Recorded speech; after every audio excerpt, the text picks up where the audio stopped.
According to my good friend and fellow sales trainer, Merle Fraser, in the next 24 hours, your prospect's heart will beat 103,689 times.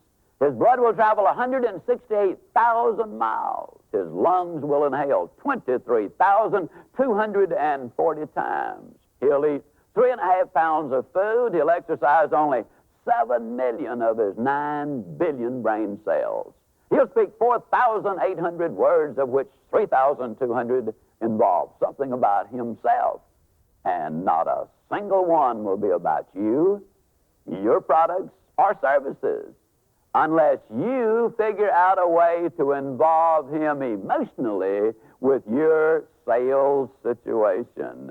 The only way you're going to get your share of his attention and his words is to use your sales skill and imagination to make yourself a part of his world. Welcome to Sound Selling. Now, I don't have to tell you that was Zig Ziglar, one of the greatest sales trainers in the world. And that's what sound selling is all about. Our world, the world of the professional salesperson.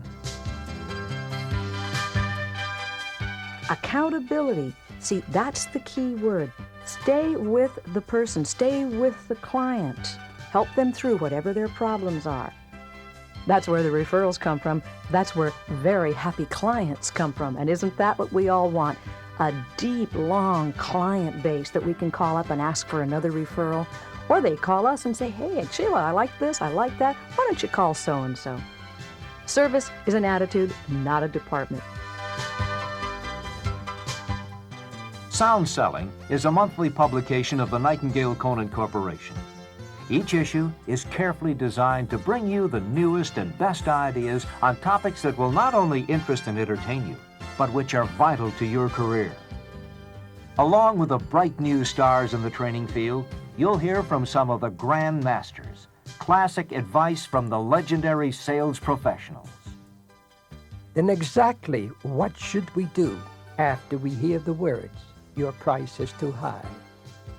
Before you answer an objection, get as much information as you can to determine the prospect's thinking. So when he says your price is too high, you say, I'm sure you have a good reason for saying that. May I ask what it is? You might hear an answer like, well, you're asking $5,000, and I only have $4,500 in the bank. Notice, our price is not too high. It's just that he doesn't have enough money in the bank. Our job now is to help him get a loan. We look at Sound Selling as a trade journal on tape. But better than a printed magazine, it's ready to be listened to in your car as you travel from appointment to appointment, or in your personal cassette player as you walk or jog, or anywhere you can give it your attention for a few moments and still have your hands free for other work. Think how much more productive you'll be when you're coached and motivated by these top professionals during all that previously lost time. And this is also a sales tool that you'll want to keep. You'll want to listen and re-listen often to the various speakers to give yourself that extra shot of confidence before your next appointment. 20 minutes alone with someone like Zig Ziglar or Hank Tressler on the way to an important sales call might just be the difference between walking out with the order in your hand or just walking out. People don't buy for our reasons. People buy for their reasons. Therefore, the very best salespeople spend 80% of their time listening and only 20% talking. And when they talk, it's questions to get the customer talking more.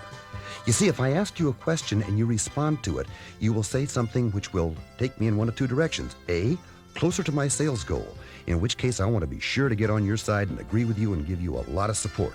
Or B, think you will say something that takes me away from my sales goal, in which case I want to say nothing and ignore it. And that's what Sound Selling is all about. It's your personal idea resource.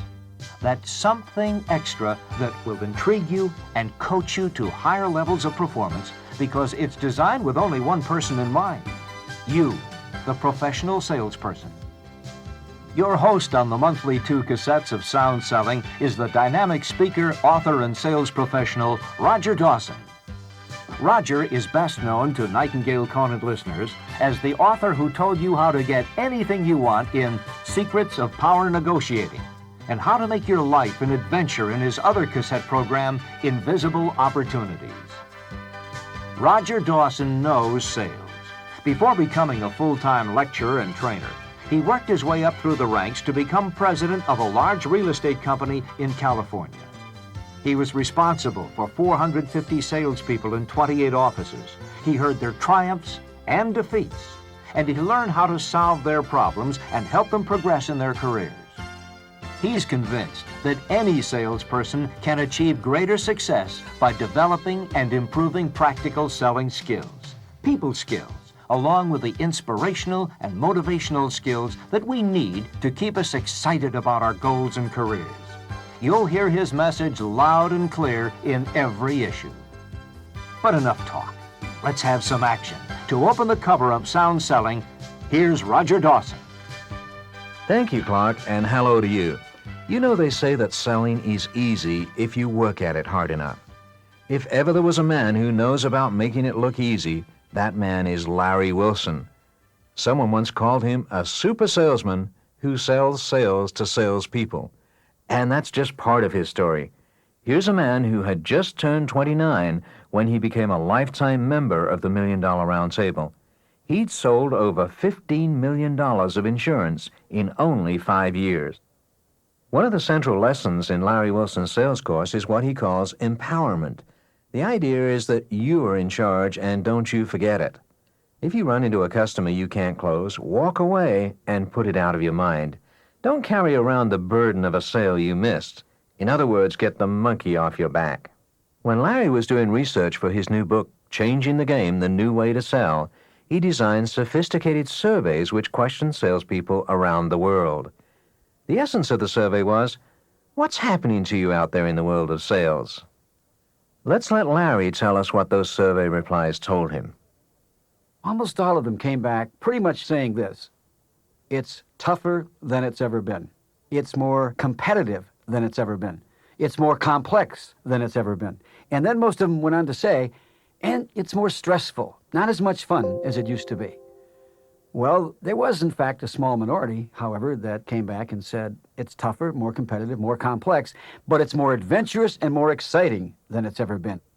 Well, we got pretty excited about that because obviously these salespeople were dealing with the same events as everyone else, but they were having a different reaction to that event. And that different reaction obviously caused different behaviors on their part, which is what we're really talking about. How do we get behaviors that create the best results possible? Well, we found that there were a number of these people who seemed to respond to similar events in different ways and were very successful in their production and felt very good about who they were, what they were doing. Their whole life was in balance. These are the people that I want to tell you about. Let's just call them the sales mentors. Now, one of the things that was key is we found out they did not behave in similar ways. So we couldn't go in and follow around these top people and select the behaviors that they use and say, hey, everybody behave this way, because they kept behaving differently. And they were different one from the other, and even within themselves, they would be different from day to day. But we did find that they had certain thought processes that seemed to be similar. And so we looked inside of those, labeled these strategic thinking processes, or STPs. The new book, Changing the Game, The New Way to Sell, is really about looking inside the strategic thinking processes of the mentors, and it covers roughly 7 of these. I just want to talk with you today about one of them, probably the foundation, the most important, and certainly the one they all shared in common. Here's what it is: the strategic thinking process that says, I cannot fail. Yes, I can fail to make a sale. Yes, I can fail to get a promotion. Yes, I can fail to get a bonus. But I cannot fail, not the intrinsic me. Now, for most of us, that's a very hard concept. Getting out of that thought process can be incredibly freeing and, if you will, empowering.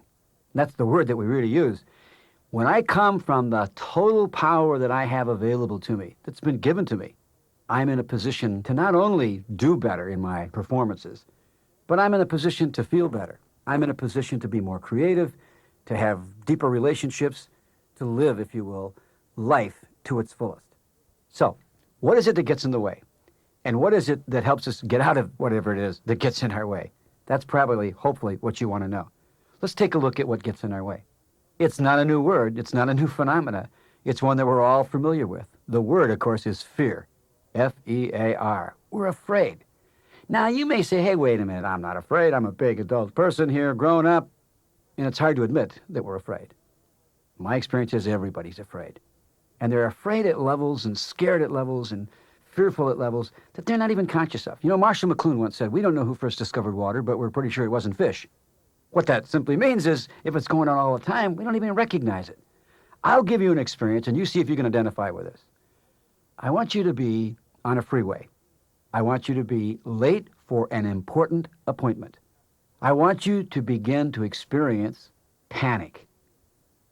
Because the traffic is backed up, you're going to be late. Now, if you've been there, hold it for just a minute. I've got a good psychiatrist friend, Max Maltzby, and we were talking about panic one day, and he said, you know, people never panic unless they think they're going to die. I said, Max, that's crazy. Everybody panics. He said, of course it's crazy. Because they think they're going to die when they aren't. That's why it's crazy. Check it out. So I'm going to check this out with you now. Let's go back to that situation. You're on that freeway. You're in that car. The traffic is backed up. You're really late, and you're feeling panic. So what's going on? I'm going to be late. So what? He's going to be mad. So what? He may not buy. So what? I could lose my job. So what? I wouldn't have any money. So what? I would starve to death. Oh, so you're saying if you're late for this appointment, you're going to starve to death. Now, of course, that's crazy, as Max would say, isn't it? And you realize that as you look at it. But you see, that's the program that runs through our head. Not us, the adult, smooth, cool, 30, 40, 50-year-old, whoever we are. This comes out of a program that was put in there when we were a child, little Larry, if you will. And we really believe it. Now, of course, if it were true that if we were late for an appointment, we would starve to death, then the appropriate feeling would be one of panic. But the fact it is not true. See, we tend to lie to ourselves. Oh, it's not us to us. It's our ego. That part of us, that little internal terrorist that's kind of taken charge of all of us and believes that it's going to make us what we are or keep us from danger and harm. And half the time, it's creating more problems than it can ever solve. Now, there's another branch on this one that's even more prevalent. This is the one I want to get to. This is the one that says the same thing is happening, okay? You're on that freeway. So what's going on? I'm going to be late. So what? He's going to be mad. So what? He may not buy. So what? I could lose my job. So what? People would think I am worth less, nothing. Think about it. The belief that we have that somehow other people or events can diminish who we really are, can subtract, pull away from, destroy, if you will, the essence of us. Well, with that belief, no wonder that we walk around with a lot of fear. And we use a tremendous amount of energy just to maintain ourselves from a defensive posture, not to get killed, if you will. Now, let's talk about that energy. Let's talk about the biggest challenge that every business has today. It's called more for less. We're going into this more competitive, complex, and difficult world, and the challenge for us is to do more than we've ever done before and do it with less. Now, how are we going to do that?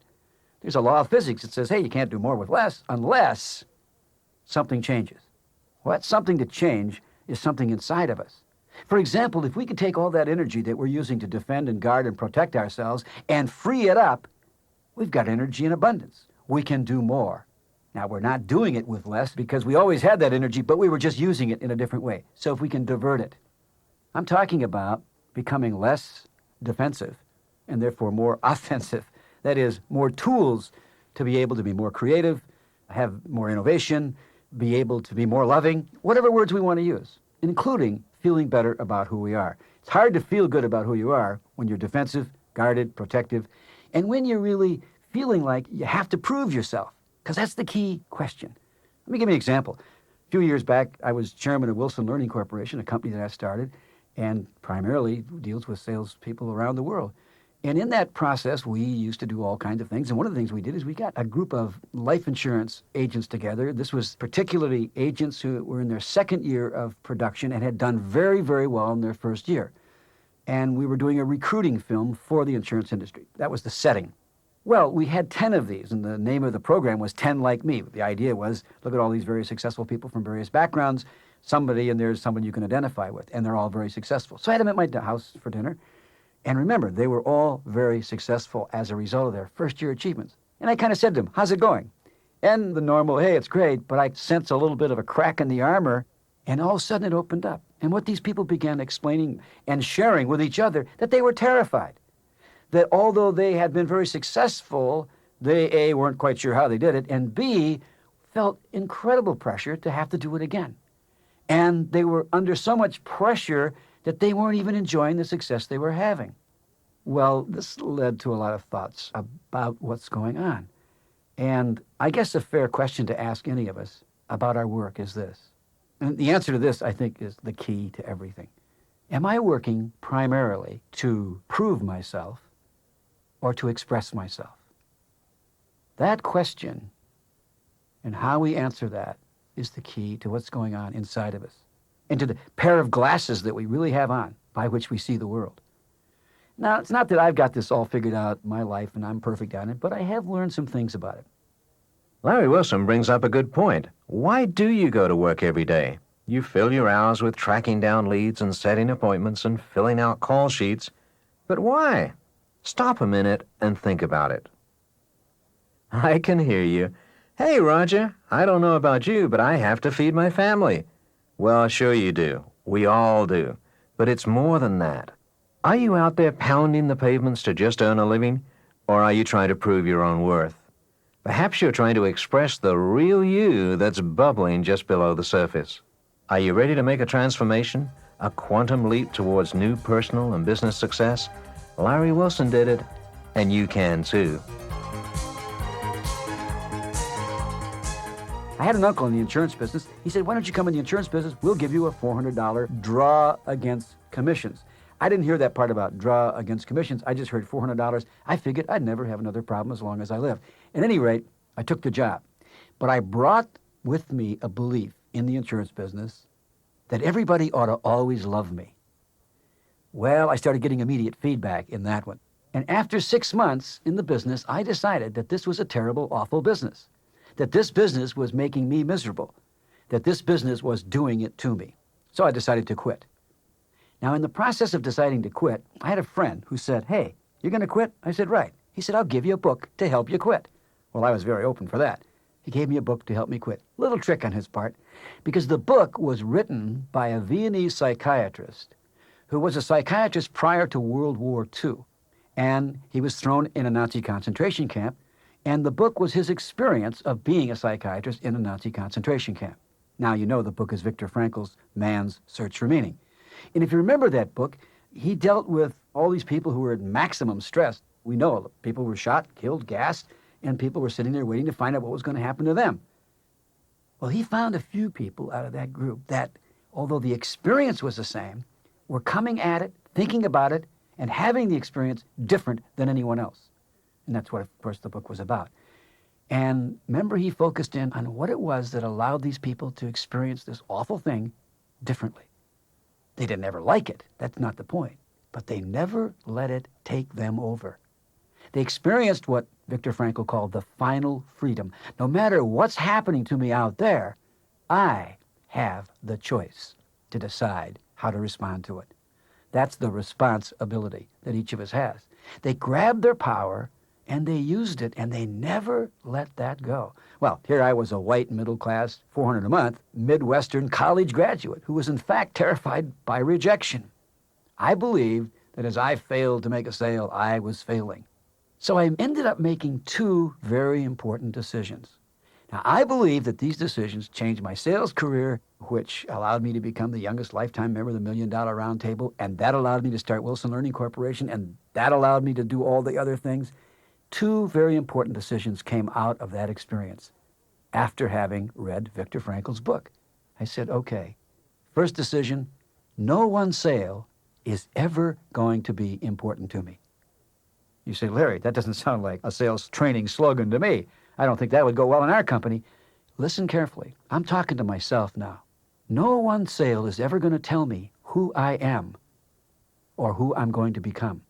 You see, before that, if I didn't sell Charlie, I'd put him on my back. And when I went to see Mary, if I didn't sell her, I'd put her on my back along with Charlie. And I went to see Sam, and I didn't sell him, and I'm on my hands and knees now when I get into Joe's office. All I did was get him off my back. I'd put him there. I got him off my back. And I'll never forget, I was about 23 or 24 at that time. I felt the very same experience that I had relative to the spelling situation. I felt lighter, stronger, taller. I felt something coming off my back, which of course was happening, that which I had already put there. Now again, I wasn't smart enough to generalize this to anything else in my life. Just that experience. But I also made another decision, one that's also a belief change. I found out that in the last 6 months that I was in the business, I had made some sales. And in fact, I had to call on 20 people in order to make one sale. I, of course, looked at that as 20 rejections and one love affair. And for somebody who had a belief that everybody ought to love me, that wasn't going over very well. I was really on tilt. But I did find that one sale out of 20 that I did make resulted in a $500 commission. I did something very simple. I divided 500 by 20. And when you do that, you get 25. And so then I would go out and I would give Joe my best sales presentation, my best effort. And if he didn't buy, I would say to myself, well, thank you, Joe, for the $25. And I would call on Mary, give her my best shot, if you will. And if she didn't buy, thank you, Mary, for the $25. Thank you, Jim, for the $25. Thank you, Sam, for the $25. And when I got to Helen and she bought, and it was a $500 commission, of course, to myself, I would say, thank you, Helen, for the $25. It was only a couple of months after that before the 1 out of 20 became 1 out of 10. And the $500 commission became $1,000. You divide that, and that's $100. Now I could hardly wait to go out and, quote, get rejected. Thanks for the $100. Thanks for the $100. Thanks for the $100. Nothing out there had really changed. But what had changed was inside of my head. Looked at it from a different perspective. And again, wasn't smart enough to know that this could work for everything in my life, but began to realize that this was going on. That something was different than I thought it was at first. That I was under some sort of hypnotic trance, if you will, that had me say to myself and believe to myself that those people out there really control me. Let me tell you the next time I had that experience.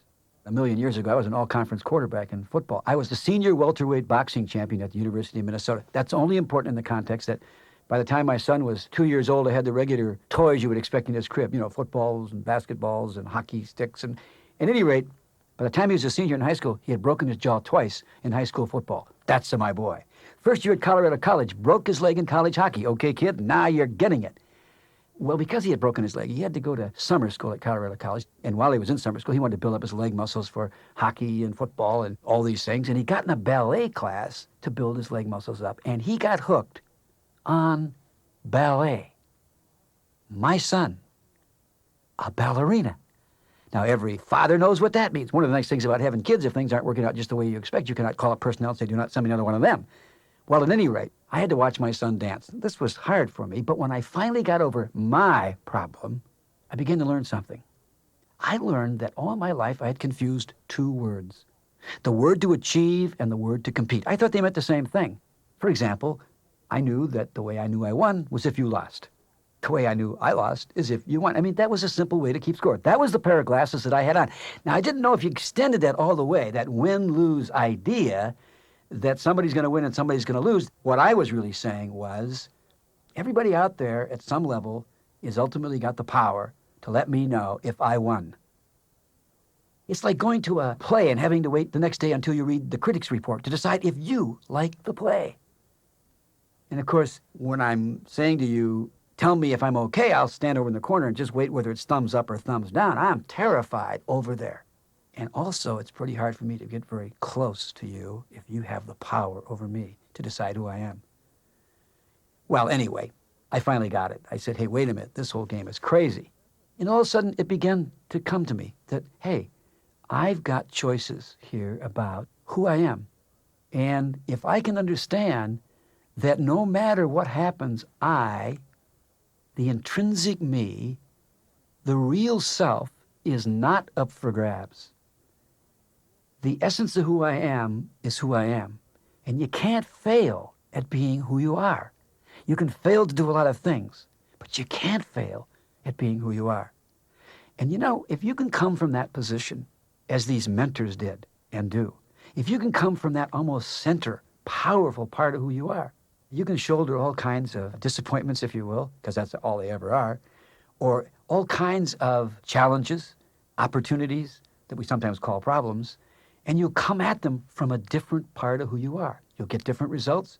You'll feel differently about it. You'll be able to relax more and live longer and have more fun. Those are pretty good benefits, just as a result of having changed the way you think. Now, this is a tape. You're sitting out there. You're saying, yeah, but you don't know how it is in my world. I mean, my prospects, they don't take prisoners. They eat their young. This is a really tough place. Well, that may be, but we have what Viktor Frankl called the final freedom. Exercise it. Use it. Thank you, Larry. In my book, Larry Wilson is a very special member of our profession. I made a promise to myself that I wouldn't use the word exciting today. It's an overused adjective, and for me, the more I hear it, the less inclined I am to believe it. But when I saw the final lineup for this issue of Sound Selling, along with the plans for the next few issues, exciting is the only word to describe them. Everyone who knows me knows that I'm a great fan of the audio tape as an educational tool. I have too many mountains to climb, countries to explore, and good old-fashioned work to do to have the luxury of sitting down and reading for several hours. So I get my reading done on tape. There's always a learning cassette playing in my car. I can't think of a better way to accomplish that old goal of bagging 2 birds with 1 stone. And for me, that's what's so special about Sound Selling. It's a sales trainer no farther away than your dashboard. But Sound Selling is a lot more than top sales pros giving intensive training. Along with the 4 experts every month, you'll hear regularly from Dorothy Leeds with tips on how to improve your verbal presentation. George Walther will show you how to make your telephone your business partner. And time management expert Michael LaBeouf will help you use your time more productively.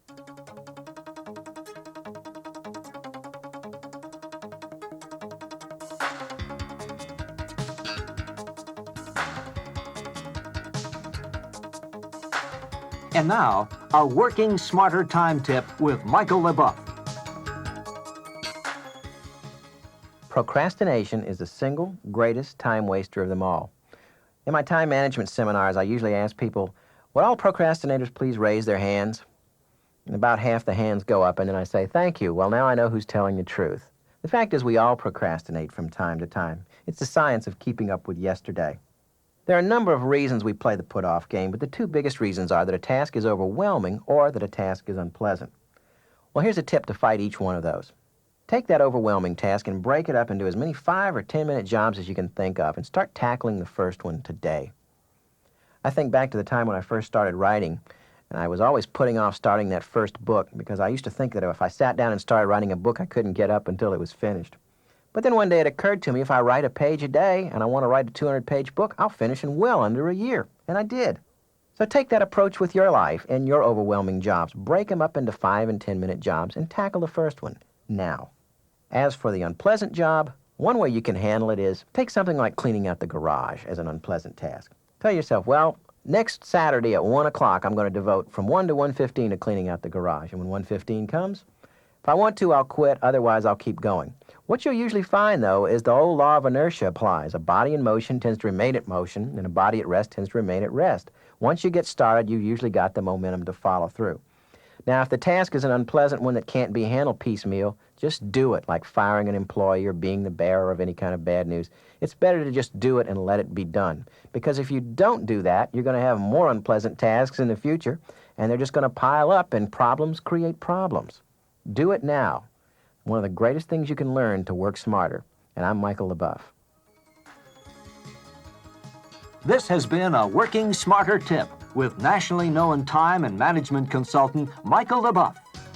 As a professor at the University of New Orleans and president of his own consulting firm, Michael helps thousands to manage their time better and more effectively with simple, common-sense suggestions. I think you can see why he's so popular.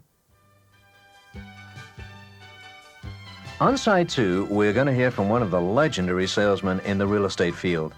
Cavett Robert manages to combine all the wisdom of maturity with the energy of a kid. He's quite a guy. And you'll hear about the sale of the month and meet one of America's top working salespeople. Join me on the other side.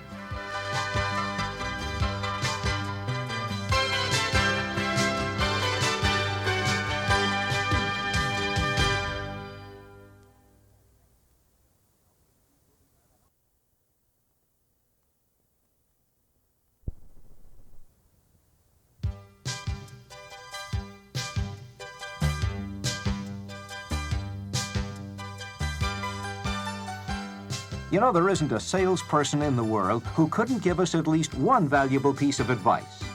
And then there are the experts, like Joel Weldon. When what you're selling is important, you're then willing to stand up to the objections and resistance of negative people and people who close doors in your face, because you know the people who do say yes will benefit from what it is you have to offer. That was Joel Weldon. Since there's more to selling than sales, Joel Weldon, Dennis Waitley, Patricia Fripp, and others will give you the motivation you need to be a no-limit winner.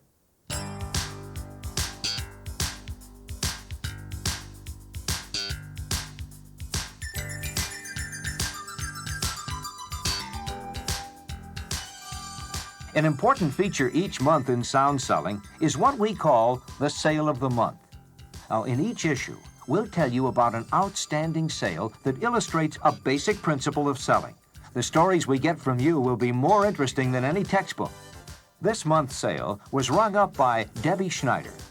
While you listen to her story, think of a sale you can tell us about.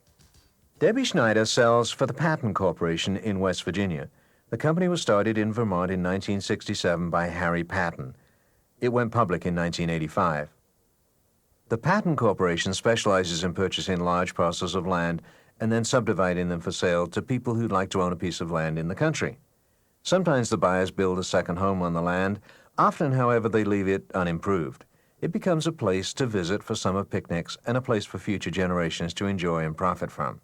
Originally, the company only dealt in land in the New England area. Today, they have offices across the eastern seaboard and as far west as Montana.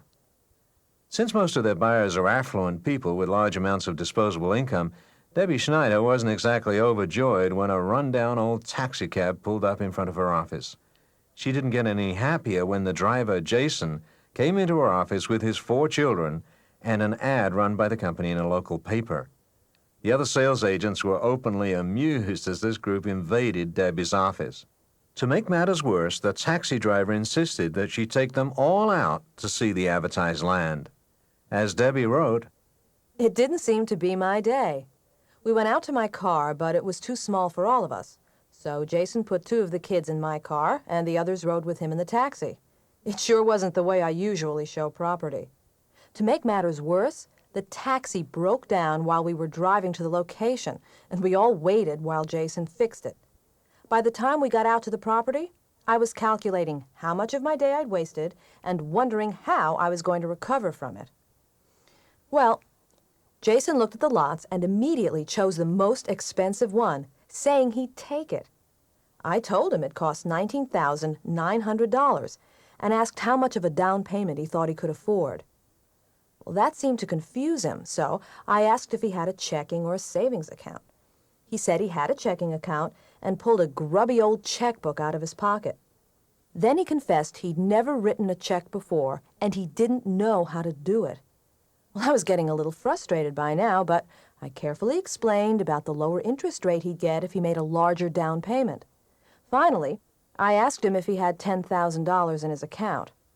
He seemed confused again, but said I should write out the check and he'd sign it. Then, get this, the kids start pulling baskets out of the taxi and the family starts to have a picnic on the property. I couldn't believe it. I just left them there and went back to the office to call his bank. I didn't think the check was any good. Surprise! My contact at the bank says, $10,000? Oh, sure, it's as good as gold. Whoa, I sure learned my lesson that day. Debbie Schneider has certainly shown us you should never pre-qualify a buyer. Some of the wealthiest customers look as if they don't have 2 dimes to rub together, and some of the most prosperous looking are flat broke. Remember, Sam Walton, one of the richest people in America, drives an old farm pickup truck, and he's worth billions. But Debbie's story doesn't end there. Jason was so impressed with the courtesy and respect that she showed him that he referred her to his taxi dispatcher, who bought an $18,000 lot. Then Jason's brother bought a $19,000 lot, and his cousin invested $15,000. That's a total of almost $72,000 in sales from a shabbily dressed cab driver. In fact, Roger, I ran out of land before Jason ran out of family. I could have sold him a lot more, but I didn't have anything else available in the area. It was nice to get paid to learn a lesson. Thanks, Debbie. Sure, the other salespeople at the Pattern Corporation still tease Debbie about her taxi driver and his 4 children, but they're not laughing at her anymore. We'll hear more about the importance of not prejudging your prospects on side 3 of Sound Selling, when Danielle Kennedy tells some of her stories from the sales front. Cavett Robert has a list of credentials as long as this century. Now in his 80s, he's one of the most active and vital men I know. When he was a young man, doctors told him he had just a few months to live. He didn't believe them, and almost 60 years later works a schedule that would tire a salesperson half his age. After a long career as a lawyer and a real estate seminar leader, he retired, only to become fully active again, this time as a public speaker. Toastmasters International has awarded Cavett their coveted Golden Gavel Award. He was named Speaker of the Year by United Airlines and the International Speakers Network. He was one of the founding members of the National Speakers Association. And today, that organization's recognition of an outstanding member is called the Cavett Award. 2 things that will make Cavett Robert laugh are the thought of retiring and the idea that big sales are just a matter of luck. Just listen. You know, every doctor remembers his first operation, and every lawyer remembers his first lawsuit. Now, my first lawsuit was in Lexington, Virginia. Just after I finished law school at Washington Lee, a judge by the name of Judge Glasgow appointed me to defend a man 84 years old who'd shot his wife and killed his son-in-law. I did the best I could. It was my first trial, and I got the guy 20 years. After Judge Glasgow told him that the sentence would be 20 years, he asked the defendant if he had anything to say. The old fellow said, "Yes, Judge Glasgow, I have. I can't serve 20 years. You know that. I'm 84 years old now." Remember, Judge Glasgow said, "But my good man, you can try, and we're going to help you." Yes, my friends, I can only say that I shall try to give you something of value, and I hope you will help me do it. It is said that an egotist talks about himself, a bore talks about others, but a brilliant conversationalist talks to you about you. I do not claim the distinction of being a brilliant conversationalist, but I do want to concentrate for a few minutes on a question to you. My approach is going to be in the form of an old question. It's one of the oldest questions that ever confronted mankind. It was old when the big stones were floated down the Nile to build the pyramids. It wasn't new when our country was founded. Even today, it's the $64 question in the fabric of our entire economic life. Now, this is the question. 2 people wake up in the morning in the same city. They engage in the same type of endeavor. All day long, they're exposed to the same opportunities, tasks, and rewards of this life. One comes home that night happy, optimistic, with a feeling of fulfilled accomplishment. The other comes home disenchanted, discouraged, and with a feeling of frustration. Why the difference? They saw the same people. They walked the same streets. They offered the same services. The hands of the clock went around no faster for one than for the other. What gives Joe the go while the competition fails? Yes, if we can find out what makes Joe go, what makes him the cause of success, while his competitor is the result of failure, we will have in some measure solved the mystery, which is as old as time itself.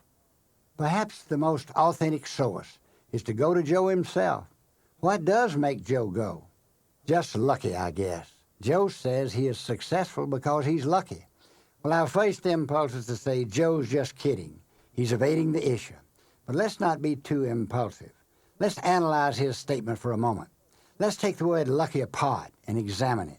Maybe Joe has something there.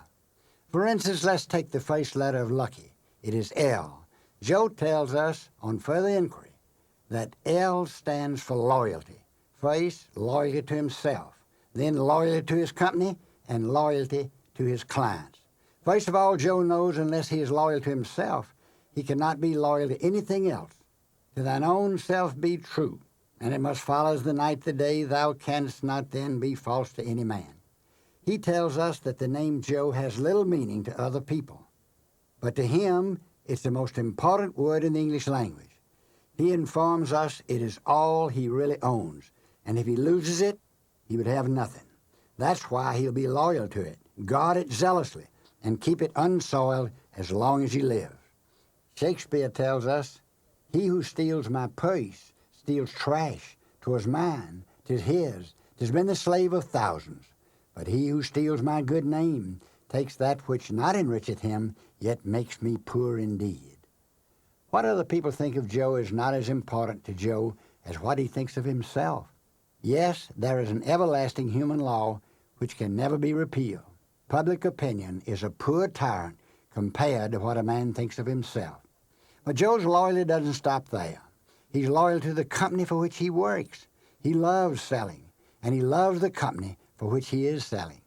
Joe once heard the expression, "Love makes the world go round." He knows this isn't true. Love may keep it populated, but he knows it's salesmanship that makes the world go round. Now let's take another look at the word lucky. The second letter is U.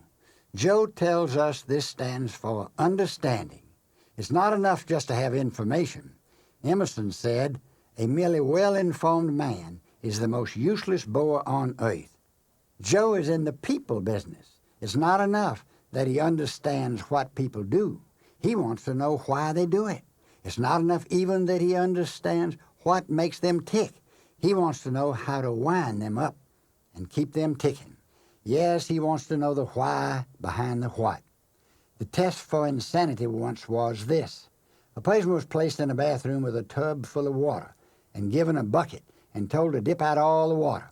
If he didn't have enough sense to turn off the faucet, yes, remove the cause, before he started, he was pronounced insane. This perhaps would not be such a bad idea today.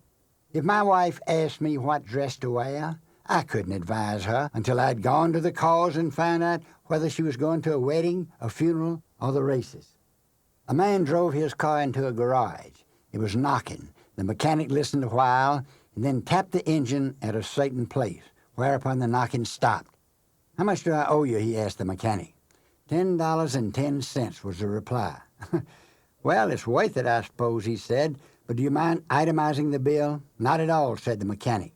He wrote down on the bill, 10 cents for tapping engine, $10 for knowing just where to tap.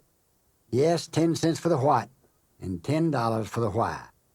I'm sure that one of the things that makes Joe go is that he is not satisfied just to know the mumbo-jumbo of his presentation. He must know what causes people to do things.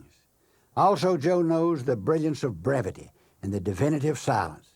He knows that even after he sells, if he talks too long or speaks when silence is in order, he can buy it back. I'm sure we have heard the story of Jim and Bill. They were mountain climbing, and Jim fell into a crevice 50 feet below. Bill dropped him a rope and said, "Tie this around your waist and I'll pull you up." Jim, between his wails of pain, says, "I can't, my arms are broken." "Then hold the rope in your teeth and I'll pull you up." So Jim held the rope in his teeth. Bill started his long pull. Finally, after about an hour, Bill had him within 2 feet of the top. He smiled at Jim joyously and said, "We made it, didn't we, Jim?" Whereupon Jim opened his mouth and Bill hears the echo of a fading "yeah" as Jim fades in the abyss below.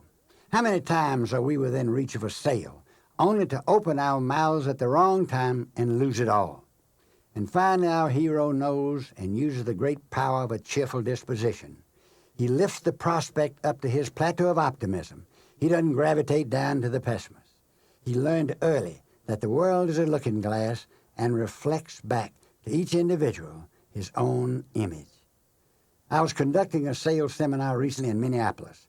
A postmaster who was taking my course said in this regard, "I have to look into the faces of two people through the stamp window each morning to know how I feel."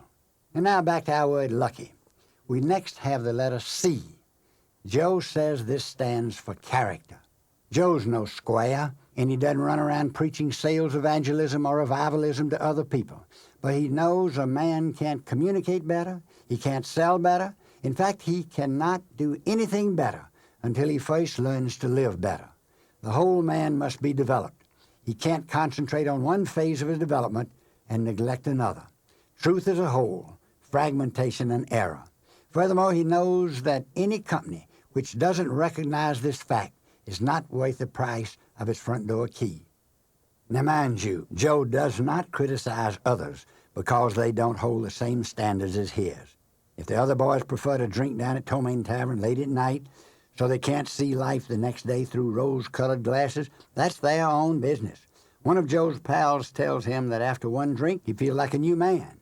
Then he has to be unselfish and buy the new man a drink. Then they trade drinks, and so the night goes on. Another of Joe's pals says he drinks only for medicinal purposes. He's sick of being sober. Joe respects the opinions of others, but he has the courage to live by his own. And K stands for knowledge. We've heard of the little boy who walked into a drugstore and asked the druggist if he could use the phone. After calling the number, he said, "Is this 266-2508? It is? Well, I'd like to apply for a job as a gardener." "Oh, you have a gardener? Is he a good gardener? You're not planning to make a change? Well, thank you anyway." As the boy walked out of the store, the druggist said, "Son, don't be discouraged. You'll get a job." The boy looked curious and said, "Who's looking for a job?" The druggist answered, "Now listen, fella, I'll let you use my telephone, but I'll not let you lie to me. I heard you ask for a job as a gardener." "Oh, no," was the reply. "You see, I'm the gardener. I'm just checking on myself to see how well I'm doing." How often do we stop and check on ourselves, put ourselves under the microscope to see how we are doing? How up to date are we in our knowledge? When it comes to knowing one's product or service, there's no compromise with mediocrity. That degree of performance which we consider the best is the only safe pattern upon which we can shape our hope. This has been the pattern of the past. It must continue to be the formula for the future. The difference between practical knowledge and just pure academic theory was impressed on me early in life. Just after I finished law school, I was working in a very large law firm on Wall Street in New York City. I was a young law hound in the memorandum department. We didn't see clients, we just looked up law. However, one day a Mr. Angelo Solangelo came in to see a Mr. Black, one of the partners for whom I was working. Mr. Black was out, so they sent for me. Mr. Solangelo was in the cooperage business. His company washed out barrels with steam. Now, someone who had a judgment against him had levied an attachment on his steam boiler, and the sheriff had taken it out. Mr. Solangelo wanted me to post bond and replevy it back, a very simple thing. Although I was nervous, I did remember that never was I to give the answer to a client when he calls the first time. This wouldn't permit a good fee. I was to tell him that I would look up the most recent cases and would advise him on his return. Following this admonition, I told Mr. Solangelo to come back the following day. I worked practically all night long, learning all there was to know about the laws of attachment and replevin. When I sat down with Mr. Solangelo the next day, I was sure I was the best informed man in America on attachment and replevin. I began to tell my client the origin of the law in England. I traced the history of it down through the Blackstone area, cited all the early English cases. I even told him what the law was across the river in New Jersey. I watched Mr. Solangelo get redder and redder. Finally, he pounded his fist on the desk. "Young man, I don't care what the law is in England, in New Jersey, across the river, or even what the law is in New York. For that matter, all I want to know, can you tell me how to get my boiler back?" I thought for a minute and finally hung my head and had to say, "Mr. Solangelo, I haven't the slightest idea how to get your boiler back." After he cooled down, he finally said, "Well, I'm not going to tell Mr. Black on you, but I'm coming back this time tomorrow, and you had better know how to get my boiler back." And believe me, I did. I got his boiler back. But do you know how I did? I went down to the sheriff's office, and a girl making a modest salary sat down with me and showed me the simple procedure of posting a bond and getting Mr. Solangelo's boiler back. Let's never get so lost in academic theory that we lose the practical aspects of our work. Joe knows that he doesn't have time to learn from experience alone. Anyway, it's too costly. He realizes that he can learn from example as well. Joe realizes that sometimes he overlearns from experience, which can be worse than not learning at all.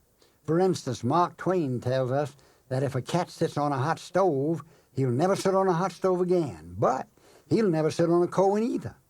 He just gets out of the business of sitting on stoves.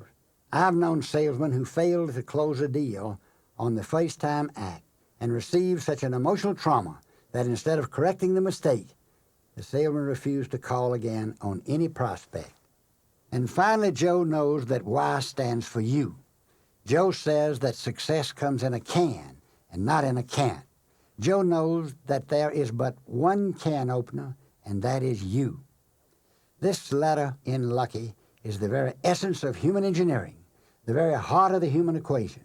Joe knows that just as a book can be no greater than the author, the picture no greater than the painter, the statue no greater than the sculptor, we cannot accomplish anything greater than that which we are. Just as a physical law does not permit water to rise above its source, there's a law of nature which does not let a man's success in life rise above those qualities which are a source of this success. One of the tragedies of this life is that many people are so much more concerned about what they own than about what they are.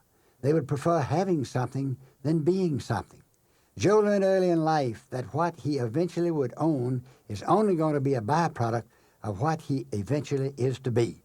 The law of indirection taught him that if he is to build any material wealth in life, he must first start building himself. On the wall of Joe's office hangs a framed Chinese proverb, "Give a man a fish and he'll eat for a day, but teach him how to fish and you've satisfied his hunger for life." To build oneself is not an easy thing. It can't be done overnight. It's a conditioning process as well as a learning process. To prepare a person knowledge-wise and not condition him and develop him people-wise is preparing him for failure. The development of you is difficult, but in the difficulty lies the opportunity. If human development were easy, then there would be less congestion at the bottom of the ladder and more at the top, which is certainly not the case today. We grow only in the crucible of adversity. Every hardship, even every disappointment, should be the seed of a new opportunity. Did you ever analyze a little stream of water? It has no strength within itself. It is shallow and weak. But if we put a dam across it, this obstacle will cause the water to back up and get depth. This obstacle has caused the water to have strength and power. It can now generate power to drive a locomotive, and it can turn the wheels of industry. There is a law of human development similar to Parkinson's law of time. That law is this: a person's strength will grow and increase to any extent to enable him to perform the task at hand. If a person is not confronted with some great tribulation, some great challenge, nature sees no need of wasting her resources and precious tools upon him. But if he is confronted with obstacles and resolves to overcome them, she will open up her storehouse of riches and permit him to choose whatever materials and tools necessary for him to arise to the occasion and meet the challenge which confronts him. Joe tells us that lucky not only ends with you, but that in reality it is the determining factor of our whole existence. It didn't take Stanford Institute of Research or Wharton or Harvard Business Schools to tell Joe that only 12% of a person's success is due to product knowledge and sales techniques, while 88% of a person's success is due to the human qualities of the individual. Knowledge is only power when put into action, and furthermore, no system, however good, will work unless the salesman does also. In summary, the word lucky stands for loyalty, understanding, character, knowledge, and of course, you. I think now we can agree with Joe that he's just plain lucky. The chemistry of the blending of these human ingredients does produce a magic quality which makes Joe go. All of us, if we are so minded, can surmount obstacles and can rise above any difficulties which we meet in our day-to-day life. Yes, success lies not in faraway places or even in our immediate surroundings, but within ourselves, and we carry this so-called luck with us wherever we go. Cabot Robert. We're lucky to have spent some time with him.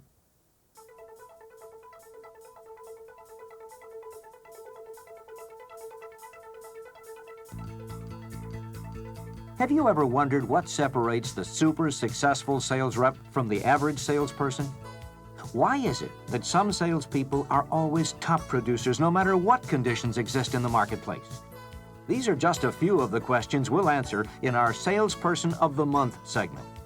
In each issue, we'll feature a salesperson who shares with you the special skills and motivations that have enabled him or her to reach the top. One month, that person could be you. Now, here's Roger with this month's featured salesperson.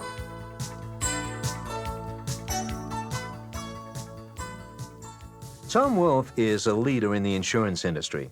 He's past president of the National Association of Life Underwriters. He's a perennial million-dollar round-table member who's qualified 8 times for the top of the table. He's earned the National Quality Award for 31 consecutive years. And in 1982, he was the recipient of the John Newton Russell Memorial Award, which is considered to be the highest individual honor presented by the life insurance industry.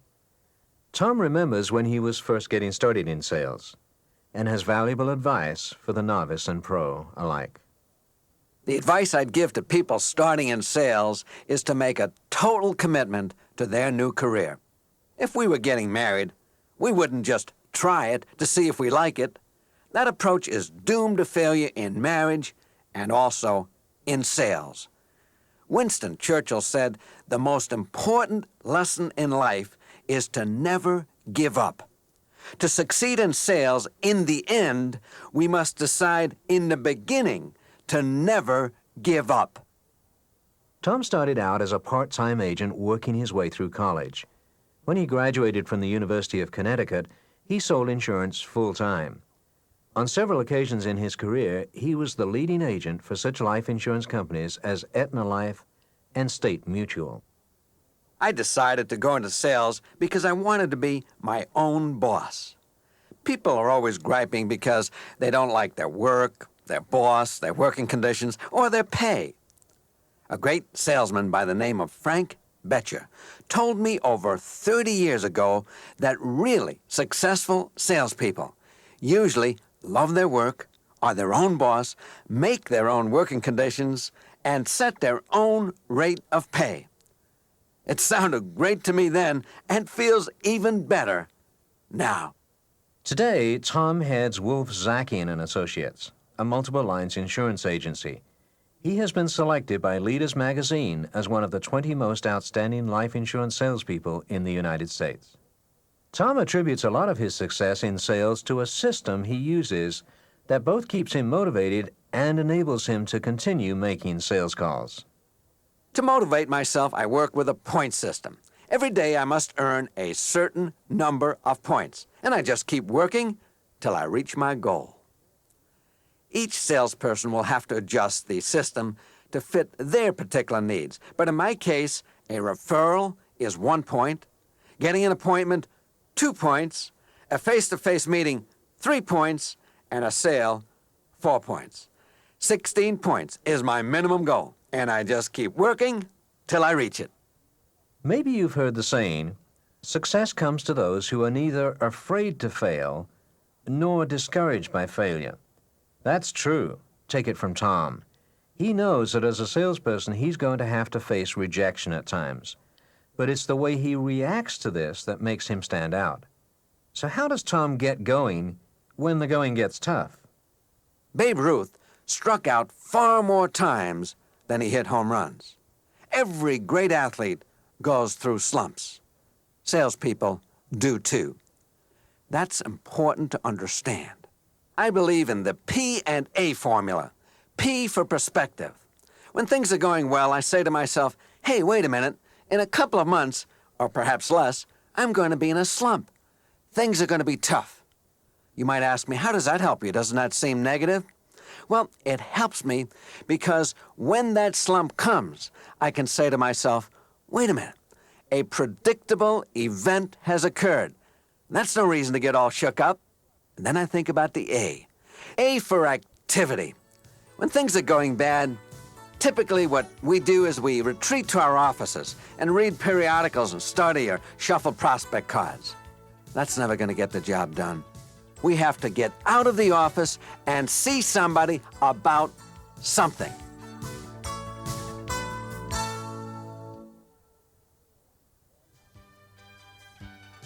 That's great advice. Tom Wolfe is not only a successful salesperson, but also an accomplished author, publisher, lecturer, and consultant. He's Sound Selling's Salesperson of the Month. Congratulations, Tom.